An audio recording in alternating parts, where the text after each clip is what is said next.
حسن سلوک میں کیا کیا چیزیں آتی ہیں، اس کی تھوڑی وضاحت کر دیں۔ یہ بہت لمبا موضوع ہے، میں موٹی موٹی بات کر دیتا ہوں۔ حسن سلوک عدل سے اگلی چیز ہے۔ عدل یہ ہوتا ہے کہ آپ نے مجھے گالی دی، میں آپ کو گالی دے دوں، آپ نے مجھے تھپڑ مارا، میں آپ کو تھپڑ مار دوں، یہ عدل ہے۔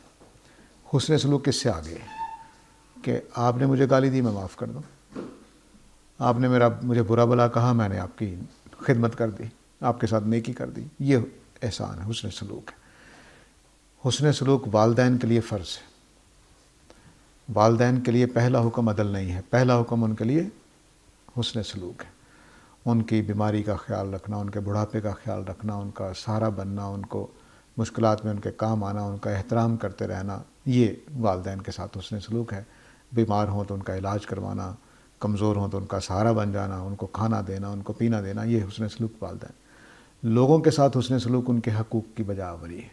ہمسائے کے جو حقوق ہیں وہ ادا کر دیے جائیں، جو بہن بھائیوں کے حقوق ہیں وہ ادا کر دیے جائیں، جو شوہر کے حقوق ہیں وہ ادا کر دیے جائیں، جو میاں کے حقوق ہیں وہ ادا کر دیے جائیں، یہ حسن سلوک ہے۔